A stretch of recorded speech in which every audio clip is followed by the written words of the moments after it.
শিক্ষা গ্রহণ করার জন্য কোনো লজ্জা নেই। কাউরির স্ত্রী যদি কোরআন শরীফ পড়তে জানে শুদ্ধভাবে, আপনি যদি তার স্বামী হয়ে থাকেন, যদি আপনার কোরআন শরীফ জানা না থাকে,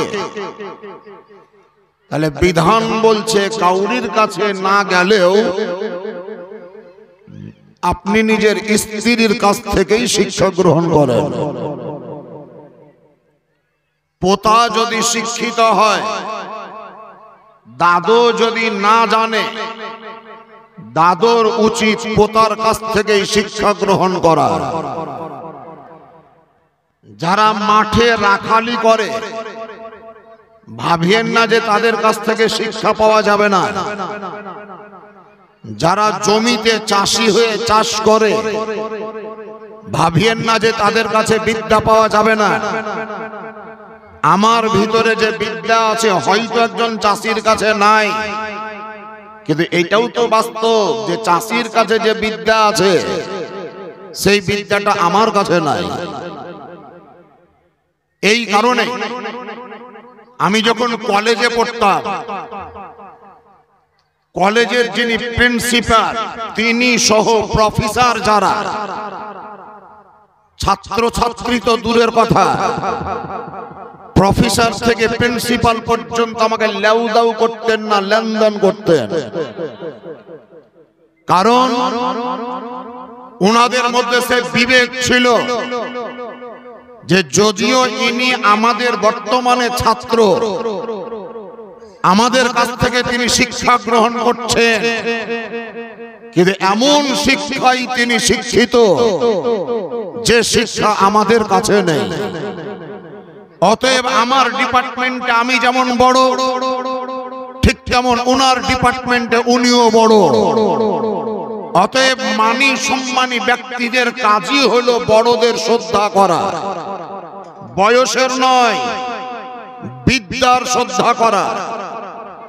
একটা থানায় 11টা পুলিশ, একজন পুলিশের বয়স 55 বছর, ওই থানাতেই যদি 33 বছরের একজন যুবক বড় বাবু হয়ে চলে আসে চেয়ারে বসে, তো দেখবেন এই 55 বছরের মুরব্বী পুলিশকে এই 33 বছরের জওয়ানকে শ্রদ্ধা করতে হয়। কেন করতে হয়? বয়সের শ্রদ্ধা এটা নয়, এই শ্রদ্ধাটা হচ্ছে তার যোগ্যতা, এই শ্রদ্ধাটা হচ্ছে তার পজিশনে, এই শ্রদ্ধা হচ্ছে তার চেয়ারে, এই শ্রদ্ধা হচ্ছে তার উঁচু পদে। তাহলে যে যেমন পদে থাকবে সেই পদের সম্মান তাহাকে দিতেই হবে। আপনারা নিচে আছেন বলে ভাবিয়েন না যে আমার থেকে ছোট, অনেকেই আছেন আমার চাইতে অনেক বড়। আমি ওপরে আছি তার মানে ভাবিয়েন না যে আপনাদের চাইতে আমি বড়। প্রয়োজনে আমি ওপরে উঠেছি, প্রয়োজনে ওপরে উঠেছি। তাছাড়া আপনারা যেমন নিচে বসার লোক, আমিও তেমন নিচে বসারই লোক, কিন্তু প্রয়োজন আছে তাই বসেছে। বা কেউ কিছু মনে নেবেন না। আমি একটা মশলা জিজ্ঞাসা করছি আপনাদেরকে। মসজিদে 5টা লাইন হয়, একটা মসজিদে ধরে নেন 5টা লাইন হয়। 5 ওয়াক্তের নামাজে ইমাম সাহেব যেই জায়গায় দাঁড়ান সেটাকে মেহরাব বলে। তাহলে প্রথম কাতার হচ্ছে ইমাম সাহেবের পরে, দ্বিতীয় কাতার হচ্ছে তারপরে, তৃতীয় কাতার হচ্ছে তারপরে, এইভাবে করতে করতে 5টা লাইন হবে, তারপরে ওপর তলায় উঠবে। প্রথম কাতারে ওই মাথার দেওয়াল ঘিসা আর এই মাথার দেওয়াল ঘেঁষা, প্যাকটাপ হয়ে লোক দাঁড়িয়ে গিয়েছে, নামাজ শুরু হয়ে গেছে। এবার ধরে নেন আপনাদের মতন কোন একজন মুসল্লি ওযু করে নামাজ পড়ার জন্য মসজিদে ঢুকলেন, তাহলে আপনাকে দাঁড়াতে তো হবে দ্বিতীয় লাইনে, কিন্তু আপনি হচ্ছেন একাই। দাঁড়াতে হবে দ্বিতীয় লাইনে, প্রথম লাইনে জায়গা নাই। দাঁড়াতে তো আপনাকে দ্বিতীয় লাইনেই হবে, কিন্তু কিভাবে দাঁড়াবেন? একাই দাঁড়াবেন, না রাস্তাতে কেউ এসছে কিনা তাকেই দেখবেন, না যারা দাঁড়িয়ে আছে ওদেরকে ধরিয়ে একটু টানবেন? বলেন কি করবেন? যে দাঁড়িয়ে আছে তাদেরকে টানবেন। যাকে টানতে গেলেন ও ভাবছে যে ইয়ার কি করছে, কে রে হুরামের দিলে, কি করবেন এবার? এবার বলেন কি করবেন? ও আপনাকে হুরামের দিলে। আর একবার টানতে গেলেন তো হয়তো পাবলিক তো হয়তো ঘাড় ঘুরে বুলি দিবে, ইয়া কেন করছে রে? বলতেও বিচিত্র নাই, বলতে পারে। ঠান্ডা মাথায় বুঝেন, আমি মশলা বুঝাবো কিন্তু। এগুলা বাহ্যিকে ঘটনা ঘটে, সব ঘটনাকে সামনে রেখে কিতাবের নাম বাহারে শরিয়া, কিতাবের নাম ফতওয়ায়ে রাজাবিয়া। এই কিতাবগুলির মধ্যে স্পষ্ট ভাবে মশলা লেখা আছে। আপনারা যে যাহা বললেন বললেন, এবার আমি যেটা বলছি সেটা বই পড়ার পর বলছি। আমার কাছ থেকে শোনার পর যেভাবে বলছি ওইভাবেই কিন্তু আমল করবেন, ঠিক আছে? আপনারা যেটা বললেন এটা কিন্তু আন্দাজে বললেন, নাহলে শোনা কথা বললেন কাউরির কাছ থেকে। আমি যেটা বলছি এটা বই পড়া কথা বলছি। প্রথম লাইন যদি প্যাকটা হয়ে যায়, একদম ঠাসাঠাসি হয়ে গেছে, একটা লোক ঢোকার মতন জায়গা যদি পান তাহলে একটু কষ্ট হলেও ঢুকে যাওয়ার চেষ্টা করবেন। এক নাম্বার, ঢুকে যাওয়ার চেষ্টা করবেন। যদি ঢোকার মতন কোনো প্লেস নাই থাকে তাহলে লাইনে চোখ ঘুরে দেখবেন যার মধ্যে ভালো নামাজি মশলা মাসাইল কে বুঝে, কে বুঝে। বুঝক্ষরদের মধ্যে যদি একজনকে চয়ন করতে পারেন যে এই লোকটা মশলা জানে, এই লোকটা ফতোয়া বুঝে, তাহলে হাত ধরে টানিয়েন না, শুধু আর পিঠে বা ঘাড়ে হাত দিয়ে একটু ইশারা করবেন, টানবেন না, ইশারা করবেন। যদি বুঝে নিতে পারে তাহলে নিজে নিজেই পিছিয়ে চলে আসবে। আর যদি দেখলেন যে পিছাইলো না, তাহলে আর ব্যাঘাতটা করতে যায় না, না হলে এবার হুড়াই দিবে। বুঝা গেল না? একটু ইশারা করবেন, প্রথম চেক করবেন যে শিক্ষিত কে, মশলা মাসাইল বুঝে কে, এরকম লোক কেউ আছে না নাই। যদি বুঝতে পারেন যে আছে তাহলে ওকে ইশারা করবেন, একটু টাচ করবেন, নিজে নিজেই পিছিয়ে চলে আসবে। ও বুঝে নিবে যে বেচারা বিপদে পড়ে গেছে, আমাকে এবার উদ্ধার করতে হবে। যদি না আসে তাহলে আপনি ইমাম সাহেবের পিছন বরাবর দ্বিতীয় কাতারে একাই দাঁড়িয়ে যাবেন, কোনো অসুবিধা নেই, একাই দাঁড়িয়ে যাবেন। পরে যদি কেউ আসে আপনার সঙ্গে যোগ হবে, যদি না আসে তো আপনি একাই হয়ে গেলেন, কোনো ট্রাবল নেই, কোনো অসুবিধা নেই, কোনো ক্লেম নেই, কোনো অভিযোগ নেই। বুঝতে পারলেন মশলাটা ক্লিয়ার? 2 নাম্বার, আল্লাহু আকবার বলার পর নাভির নিচে হাত বাঁধলাম। আমাদের মশলা মোতাবেক নাভির নিচে হাত বাঁধলাম, হানাফি মাযহাবের যেহেতু। দুয়ায়ে সানা পড়লাম। মা বোন আপনাদেরকে বলছি, নোট করেন, এটা যেটা বলছি এটা পুরুষ মহিলা সবারই জন্য বলছি। আল্লাহু আকবার বলে হাত বেঁধে নিলাম, দুয়ায়ে সানা পাঠ করলেন, সুবহানাকা আল্লাহুম্মা ওয়া বিহামদিকা ওয়া তাবারাকা ইসমুকা ওয়া তাআলা জাদ্দুকা ওয়া লা ইলাহা গায়রুক। দুয়ায়ে সানা পড়া শেষ। এই কথা বলে দাঁড়াও হাবিব, কথা বলে অনেক নেই। এবারে শুনে দুয়ায়ে সানা পড়া হলো যে আউযু বিল্লাহি মিনাশ শাইতানির রাজীম, বিসমিল্লাহির রহমানির রহিম, আলহামদু সূরা শুরু করলেন। আলহামদু সূরাটা পড়া যেখানে শেষ, আবার পড়তে হবে বিসমিল্লাহির রহমানির রহিম, যে একটা সূরা যোগ করতে হবে। সূরাটা পড়া শেষ হয়ে গেল, আর কোন জায়গায় বিসমিল্লাহ পড়তে হবে না। একটাই জায়গা নয়, দুইটা জায়গা শুধু বিসমিল্লাহ পড়া। একটা হচ্ছে সূরা ফাতিহা শুরু করার আগে বিসমিল্লাহ, আর একটা জায়গা হচ্ছে দ্বিতীয় সূরা পড়ার আগে বিসমিল্লাহ। মিডিলে আর কোন জায়গায় বিসমিল্লাহ পড়ার জায়গা, জোরে বলেন পড়ার জায়গা আছে না নাই? নাই, জোরে বলেন নাই। আরো জোরে বলে দেন, বিসমিল্লাহ পড়ার জায়গা নাই।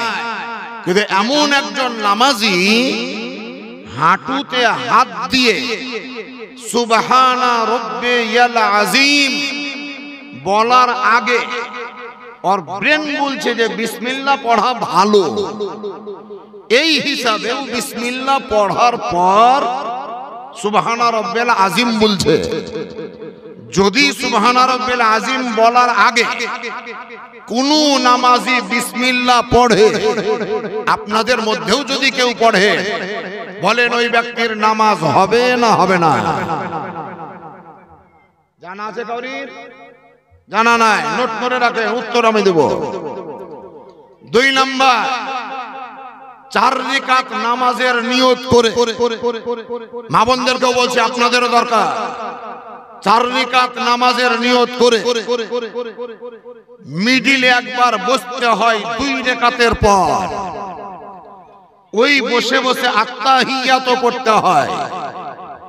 আত্তাহিয়াত পড়ার আগে যদি কোনো নামাজি বিসমিল্লাহ পড়ে, তাহলে সেই ব্যক্তির নামাজ হবে না হবে না? দুটো জায়গা বললাম, একটা হচ্ছে হাঁটুতে হাত দিয়ে বিসমিল্লাহ পড়া, আর একটা হচ্ছে আত্তাহিয়াতে বসে বিসমিল্লাহ পড়া। দুটো মশলা জানা নেই, আমি জানাবো আজ। 3 নাম্বার, 1 রাকাত নামাজে 2টো সাজদা করতে হয়। কোন রকম ভাবে কোন নামাজি যদি একটা রাকাতে 3টা সিজদা করে ফেলে, তাহলে সেই ব্যক্তির নামাজের হুকুম কি? ওর নামাজটা কোন জায়গায় যাবে? নামাজটা হবে না হবে না? এই মশলা 3টে আপনাদের মাথায় দিলাম। নামাজি যারা, তাদের জন্য জেনে রাখা জরুরি, জেনে রাখা জরুরি, জেনে রাখা জরুরি। নামাজ যেমন ফরজ, ঠিক তেমন নামাজের মশলা জানাটাও ফরজ। মশলা যদি না জানেন, নামাজ আপনি শুদ্ধ করতে পারবেন না। সামান্য জিনিসের জন্য নামাজ আপনার নষ্ট হয়ে যেতে পারে, সামান্য জিনিসের জন্য। কোন মসজিদে শুনেছিলাম, কোন বক্তার কাছ থেকে কোনো বইয়ে পড়িয়ে নি, ইমাম সাহেবের নামাজের শেষে সহসিজদা করেছে। সহসিজদা, ইমাম সাহেব সহসিজদা করলে তো মুক্তাদিরা সবাই করবে। সহসিজদা হলো, নামাজ কমপ্লিট হলো, সালাম ফিরিয়ে দিলে একটা মুক্তাদি জিজ্ঞাসা করছে, হুজুর আপনার কেরাত খুব ভালো, সূরাতে কোনো জায়গায় ভুল হয়নি, কিন্তু আপনি সহসিজদা কেন করলেন? সহসিজদা তো তখনই করতে হয় যখন ভুল হয়, আপনি সহসিজদা করলেন কেন? বুঝতে পারলাম না, কেন করলেন? ইমাম সাহেব বলছে, বাদ দেওয়া ছোট জিনিস না। কোন ভুলের লাগি সহসিজদা করলেন বুঝান। আমাদেরও যদি ওই ভুল হয় তো আমরাও করব। ও বলছে বাদ দেওয়া ছোট জিনিস।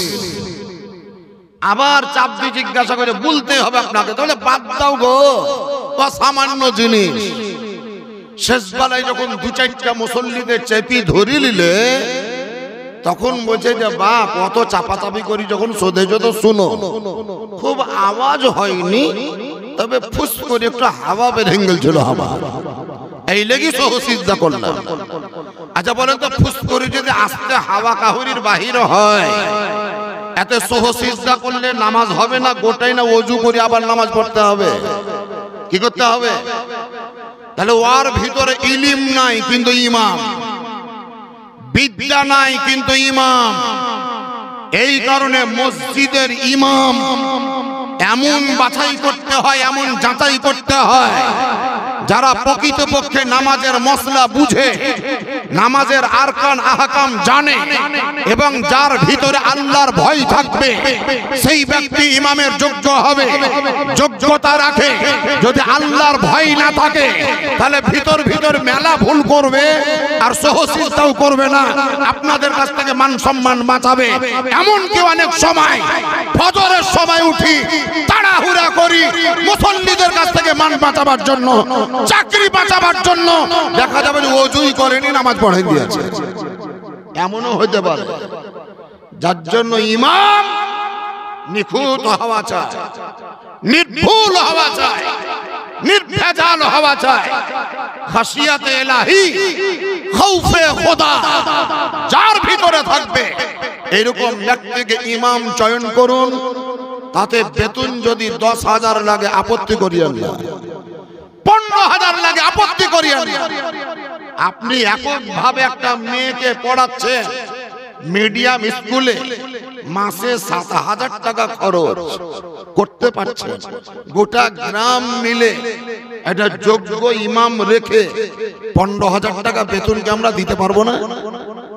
কি গো, পারা যাবে না? যাবে না? চেষ্টা করলে পারবো, কিন্তু আমাদের দুর্বলতা আছে, দুর্বলতা আছে এটাই। ইমাম যেমন হবে হোক না, সূরা জানে কিনা দেয়, কিন্তু আর সূরা শুদ্ধ না অশুদ্ধ কোনো ঠিক নাই। হে বাবাজিরা, 3টি মশলা আপনাদের সামনে রেখেছি, যার ফলে সেই মশলা 3টি বলবো। এই যে মাদ্রাসা দেখছেন, এখানে ওইভাবেই ছেলেদেরকে প্রশিক্ষণ দেওয়া হয়, তালেবুল ইলমদেরকে মশলা শিখিয়ে দেওয়া হয়, নামাজের মশলা বোঝানো হয়। বিজ্ঞান পড়লাম, বিজ্ঞান পড়া আলাদা, নামাজের মশলা শিক্ষা করা আলাদা। সেই নামাজের মশলা এখান থেকে শিখতে পারবেন। কোরআন শরীফ কিভাবে পড়তে হয় এখান থেকে শিক্ষা হবে। বড়দেরকে কিভাবে শ্রদ্ধা করতে হয় এখান থেকেই শিক্ষা হবে। মায়ের সেবা কিভাবে করতে হয় এখান থেকেই শিক্ষা হবে। বাপের আদব কিভাবে রাখতে হয় এখান থেকেই শিক্ষা হবে। এই শিক্ষা কেন্দ্রে ছেলেরা শিক্ষা লাভ করছে আপনাদেরই 5 জনের 10 জনের দেওয়া দানের বিনিময়ে। মাওলানা সাহেবরা গ্রামে গ্রামে গিয়েছিলেন, কেউ 5 কেজি কেউ 10 কেজি ধান দিয়েছেন। আপনাদের ধান নষ্ট হবে না, আল্লাহ তাআলার দরবারে তার প্রতিফল অবশ্যই পাবেন। গত বছর এই জায়গায় জালসা হয়েছিল, কেউ 5,000 10,000 কেউ 2,000 3,000 টাকা দিয়েছিলেন, নষ্ট হবে না, আল্লাহর নিকট থেকে পাবেন। আজকেও যদি কেউ 2,000 3,000 দেন, 5,000 দেন, ইনশাআল্লাহুল আজিজ কসম খোদার নষ্ট হবে না। মাওলানা মুআজ্জম হোসেন নেকি দেওয়ার মালিক নয়, সাবির সাহেব নেকি দেওয়ার মালিক নয়, নেকি দেওয়ার মালিক হলো স্বয়ং আল্লাহ।